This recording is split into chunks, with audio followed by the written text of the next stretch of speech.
So, I forgot your name. Just like I said, a hell of a lot of meetings all the time. Rohan and then Alicia. What does a YOT generally look like? Like, is there like cells or is there like kind of like rooms that just... What is a YOT?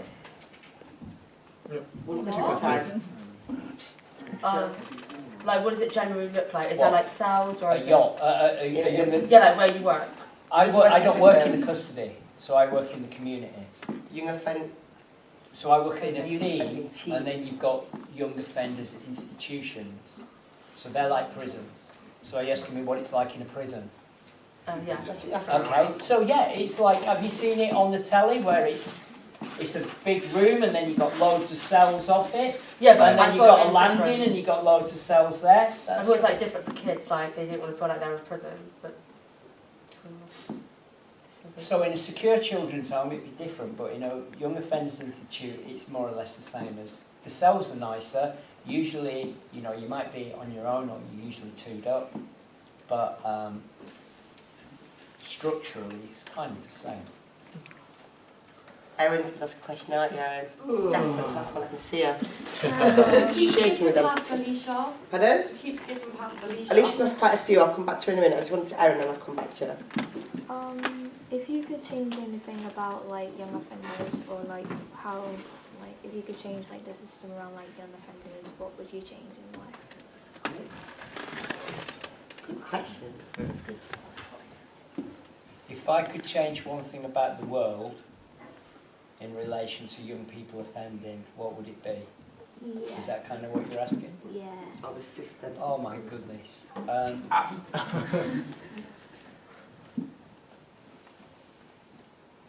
That's a brilliant question. I'm going to think about that because I don't know. Get rid of poverty.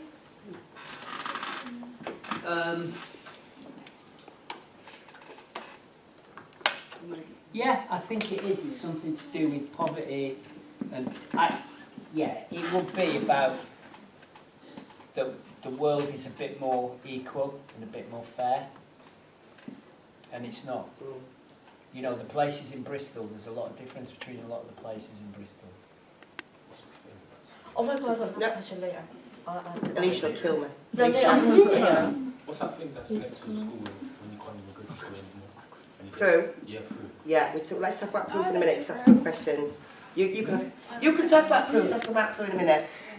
Because you've got a different experience of Prue to what my stepson did. Wait, is that a Prue? Yeah? No, I didn't want to talk about it. It does, yeah, we can ask a question.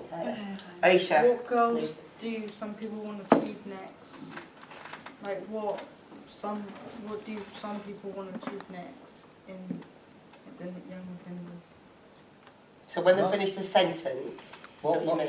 do most young people want? Like, Money. like what do they want to achieve next? Well, the same as everyone else. Haven't got enough. Money, job, security, nice relationship, home, A good life. kids, cars. We all want the same things, don't we? Usually there's a theory called the good lives model that says we all want the same things in life. But because of the way we've grown up, some of us go about getting those things in different ways. And that's kind of, we all want the same thing. We all want to feel loved and cared for. Julian's got a question. Tell me the think one, and then Jason. What's it like in Prue? In a Prue, Yeah. because I don't work in a Prue, but I do sometimes go to have people been in Prues here? Once. Have you lived? What you studied there? Huh? You were studying in Prue. Yeah.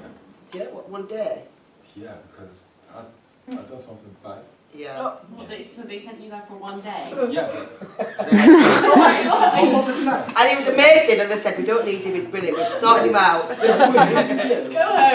Teacher and threw like a desk. So you said you do a proof?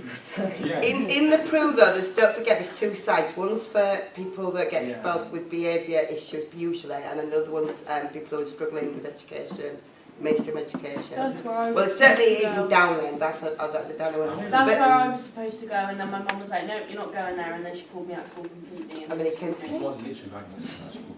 Pardon? There's one literally right next to my school. Well, yeah. See, Julia, do you know what percentage of young people in Peru that end up in prison? I mean, 84, is it? I know loads of people. Did you all researched it? You.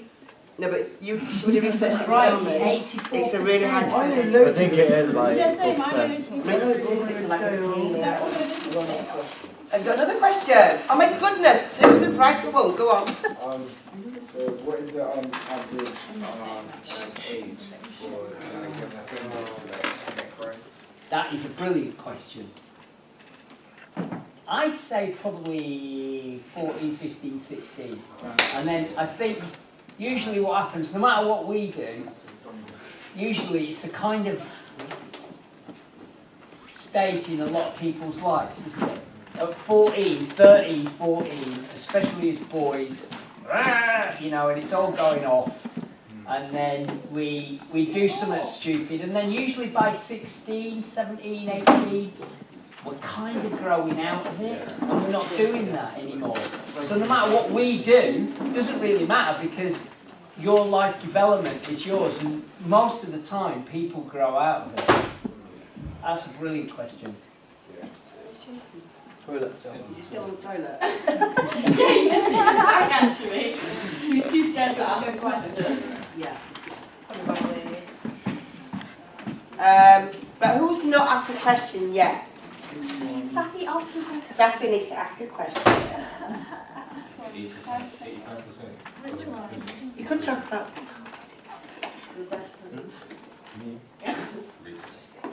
I can't see the question. That one. I know that's what you said earlier. Can you see a difference in the young offenders from when they go in, from when they come out? Can I see that in anybody? All right. Sorry.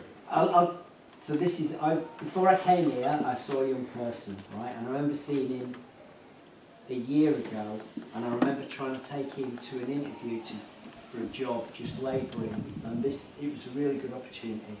And I picked him up in the morning, and he's like, yeah, he couldn't be bothered, he didn't want to do anything, he stunk of weed, right, and he got in the car, and I'm going, mate, you stink of weed, get that. I had to take the coat off him and put it in the boot of the car, because it just stunk, and because you can't go walking in there talking to these two builders. They're offering him a great opportunity. Anyway, he didn't do it, and he lunched it all out. Yeah? And I really liked him, but it was really hard to do anything. And then something happened. He ended up getting into real trouble and stabbing somebody, right? And then there was the threat of him going to custody. And at that moment, everything changed for him. And I started working with him, and like, when we're faced with something like, what can we do between now and when you go to court? And he goes, I can't think about it, because all I can think is, I'm going to go to prison, so I might as well self-destruct. Do we know what I mean by self-destruct? Oh, sod it, I've ruined it, I might as well really go. Do we know what I mean by that? You know, kind of like, what the hell, it's all done anyway. So, like, what we talked about was how he can not do that between now and when he goes to court.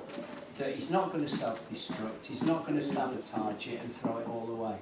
He's going to keep doing what he thinks is right, and hopefully it'll be all right on the day. And then he started working, then we got his CSCS card, and he was really worried about doing that. What if I fail? I said, it don't matter if you fail, you just do it again until you pass. And he did that, and he started working, and his whole outlook started to change. And then he was in court a couple of weeks ago, and he didn't go to custody. And I've seen him today, and we were just talking out the difference between him a year ago and now. That he has a bit of faith and a bit of confidence in himself. You know, so it's lovely. Sorry, I kept reading emotional stories like that. I love it. It's just beautiful, isn't it? Yeah. Write everything, don't I? Who's not asked a question? Oh, And what a brilliant question that was. I